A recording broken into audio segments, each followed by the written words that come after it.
Demon Emperor Chapter 628 to 629, Nagpapatuloy. Ngayon nandito na ako ang harapin mo. Magtutuos tayo, kupal ka. Matandang Kuya Ki, buti na lang nandito ka na. Napakalupit nila, diretso silang pumapatay. Anong klaseng eksena to? Ang isang batang master ay humihingi ng tulong sa isang manlilimos. Hindi kaya gumagawa ng isang scripted na palabas ang Demon Semeng Sekto. Napakasama naman nila. Bakit kailangan pa nilang pumatay? Kilala ko ang taong nakahilata na yan. Si Shino Aburami ng Naruto. Matagal ko nang narinig ang pangalan ng ikatlong batang master sa social media. Gustong gusto ko siyang makilala ng personal. Kung hindi mo sana mamarapatin, gusto kong makipagsuntukan sa'yo. Kung ganon, isa ka palang siyam na gradong Radiant Stage. Pwede ko bang malaman ang Facebook account mo? Taga-opisina ng trabahador, Ki Chalang. Kung ganon, isa ka palang trabahador. Nakakatawa. Kailan pa nagkaroon ng trabahador na malalakas? Ang Demon Semeng Sekto. Wala silang respeto sa mga talento at itinapon na lang bilang trabahador. Kaya pala ang Demon Semeng Sekto ay palagi na lang nangungulilat. Ito pala ang dahilan. Huwag mong isipin na kahit malakas ka sa akin ng isang rangko, ay magaling ka na kaysa sa akin.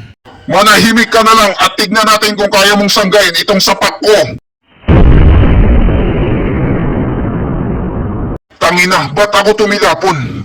Papaanong nangyari to? Nakakahiya, marami pa naman nakapanood. Ha ha ha! Ito ang sumo strike ni Shintomaru. Kahit mataas pa ang antas ng lakas mo sa akin, maliit naman yung kargada mo kumpara sa akin. Dahil kulang ka sa aruga. Hindi mo ba naisip na ilang gamot ang iniinom ko sa isang araw? Nung bata pa ako, nagsimula na akong uminom ng Titan Gel. Samantalang ikaw, wala kang iniinom na gamot na vitamins. Ito ang malaking pinagkaiba ng ating sekto. Mayaman ang sekto namin kumpara sa inyo. At sa darating na pagtitipon ng dalawang dragon, mas lalo pang yayaman ang sekto namin. Wala talagang pag-asa ang tatlong nasa babang sekto na makaangat sa gitnang rangko na sekto. Napakayabang niya. Masyado niya tayong minamaliit. Eto kayo, pakiw kayo sa akin. Kung ayaw niyong maniwala, pwede niyong subukan. Lahat kayo'y lumaban sa akin para makita niyo kung paano ko kayo ilampaso sa pinakailalim ng mundo. Ikaw ang nagsabi niyan ha, pagbibigyan ka namin. Huwag kang iiyak mamaya kapag natalo ka sa amin. Tanggapin mo itong suntok ko, One Punch Man! Apat na hati ng rangko ng lupa, martial arte. Multong naghabol ng kaluluwa. Shikamaru Shadow Bending Technique. Hindi maaari to, ang daming aninong parang kamay. Anong ginawa mo sa kanila? Hindi ko mailagan ng napakalaking aninong kamay to. Tangina, nahuli ako. Aray, lolo! Bitawan mo ang apo ko! Gusto niyang sirain ang kaluluwa ng mga bata. Mas magandang manood na lang kayong mabuti at tumahimik. Ang mga matatanda at mga venerable ay hindi pwedeng makialam sa away ng mga mag-aaral. O baka naman hindi ito naintindihan ng Demon Semeng Sekto. Ang pinakapangunahing batas. Pinuno ng sekto, ang mga apo namin. Magsabi ka lang at babanatan ko ang matandang to.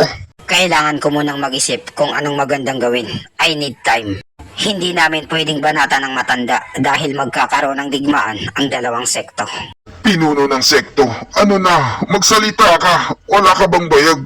Nakakainis talaga ito. Tangina, wala tayong magawa. Pinapanood lang natin ang mga apo natin. Oh, buti dumating na siya.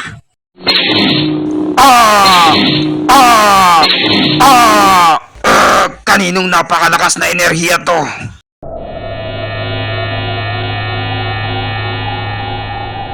Napakalakas ng Conqueror sa akin niya. Sinong putang inang pakialamero yan? Kung ganon, ikaw pala ang nanggugulo rito. Ang lakas naman ng loob mo, bata, na bumalik pa rito. Hindi ka pa ba nakontento sa ginawa ko sa'yo nung una? At gusto mo pa ng isa? Ikalawang kuya, siya yon! Siya yung kupal na nambugbog sa akin! Ikaw pala ang batang yon. Buti naman at nandito ka na. Buti na lang dumating si Chupa para iligtas tayo. Dahil nandito na ako, walang pwedeng manakit sa inyo dahil papaluin ko ng walis tambo. Hindi pa naman siguro kayo patay, kaya tumayo na kayo dyan at umalis na. Ang gawain ng trabahador ay magwalis at maglinis. Hindi nyo na kailangan magpasikat dito para magkaroon ng maraming followers.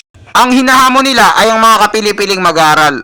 Hindi tayo kasali doon ng mga trabahador. Kaya tara na, umalis na tayo. Teka muna, sa palagay mo pupunta ka lang dito at sabay alis? Pagkatapos mong makialam rito, hindi ka makakalis dito ng basta-basta lang. Kailangan mo munang magpakita ng talento. Isipin mo na lang na nasa tawag ka ng tanghalan. At sino ka namang kupal ka para pagsabihan ako ng ganyan? Isa ka bang matanda o venerable ng Demon Semeng Sekto? Taga Demon Soul Secto ako. Ikalawang master na si Han. May marites na dumating sa akin na ang Demon Semeng Sekto ay may malalakas daw na mag-aaral. Kaya naparito ako para matuto sa kanila. Pwede mo ba akong mabigyan ng karangalan, malaman ang pangalan mo? Demon Semeng Sekto, opisina ng trabahador. Boss Chupa. Pero tinatawag ako ng lahat na stewardess Chupa. Dahil hindi ka matanda sa sekto namin, wala akong oras na sakyan ang mga trip mo. Bumili ka ng kausap mo. Marami pa akong gagawin na trabaho. Kaya paalam na. Hoy, teka lang, diyan ka lang muna. Ganito ba niyo taratuhin ng mga kagalang-galang na bisita niyo? Pinuno ng sekto, si Huyu. Di ba sinabi mo na pwede kong hamunin kahit sino sa sekto niyo? Hanggat masaya ka, ikalawang master, gawin mo ang gusto mo. Magaling kung ganon, gagawin ko ang lahat ng gusto ko. Chupa, tignan natin ngayon kung makakatakas ka pa sa akin. Ang apat na hati ng lupa na martial arte. Tikman mo to, hindi pa natatalong ito!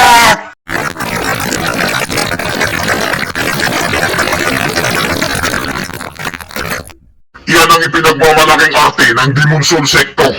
Mystical Soul Arte, itak sa ilalim ng mundo. Tama ka, yan ang klase ng arte na nakatoon lang sa pagpatay. May mga narinig akong chismis na ang mababang ethereal stage na eksperto ay kaya siyang tapusin ng isang mataas na radiant stage na eksperto sa pamamagitan ng arteng ito. Talagang pinipilit mo akong lumaban ah, kupal ka. Advanced Observation Haki.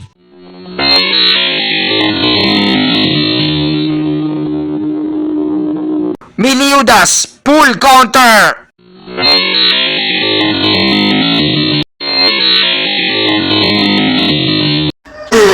Tangina, napakalakas ng balik sa akin. Doble! Ikalawang batang master, anong nangyari sa'yo? Ikalawang kuya, okay ka lang? Huwag kayong lumapit sa akin. Nanginginig pa ang katawan ko. Napakasakit ng nararamdaman ko ngayon. Mas masakit pa sa breakup. Parang sasabog na ata ang ulo ko. Tao pa ba siya? Isa lamang siyang baguhan na radiant stage. Papaanong nangyaring isang tirahan lang ako sa kanya? Anong ginagawa niya? Ngayon malinis na ang lugar na ito. Huwag niyong basta-basta dinudumihan. Dahil kung hindi, hahampasin kita ng walis. Kailangan kong kainin itong dugo. Baka madumihan itong sahig. Matandang mo, pagpasensyahan mo na, wala kasing galang ang batang yon. Kaya ako siya nilagay sa opisina ng trabahador dahil matigas ang ulo niya. Umaasa akong mapapatawad mo ito. Pinuno ng sekto, si Huyo. Mahilig ka palang magbaba ng rangko ng mga malalakas na mag-aaral. Pero ang taong yan, isasama mo ba siya sa darating na pagtitipon ng dalawang dragon? Ano sa palagay mo, kupal na matanda? Kung ganun, aalis na kami at hindi na namin kayo aabalahin. Magkita na lang tayo sa pagtitipon ng dalawang dragon. Paalam. Nakakahiya ang ginawa nila sa atin. Isang tirahan lang si kuya.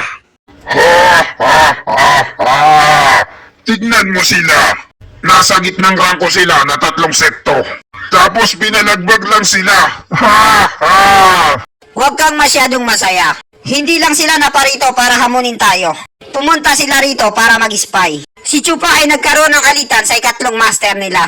Kaya naman pumunta sila rito para alamin kung may palagba o wala ang mga manok natin. At ayun na nga ang nangyari. Successful ang plano nila. Ang ibig lang sabihin nun ay nalaman na nilang sekreto natin. Walang sekretong hindi nabubulgar.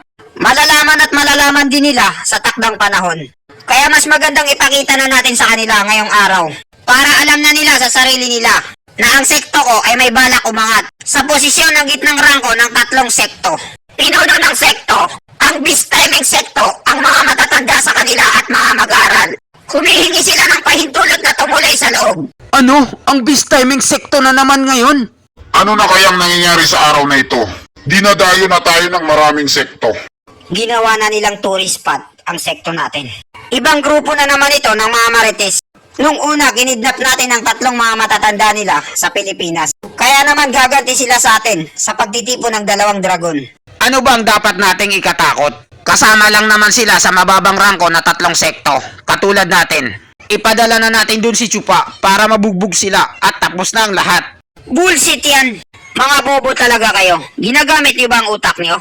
Kailangan nating magyabang sa 3 sekto na gitnang rangko para medyo matakot sila sa atin. Pero sa 3 mababang rangko na sekto, hindi natin pwedeng ipakita ang secret weapon natin na si Chupa. Para ang nasa isip nila, kayang-kaya nila tayo. Saka na natin ipapakita ang alas natin sa pagtitipo ng 2 dragon. Pinuno ng sekto, napakatalino mo talaga. Manang-mana ka sa akin. Mga ogag, kung sa inyo ako nagmana, hindi ako magiging pinuno ng sekto.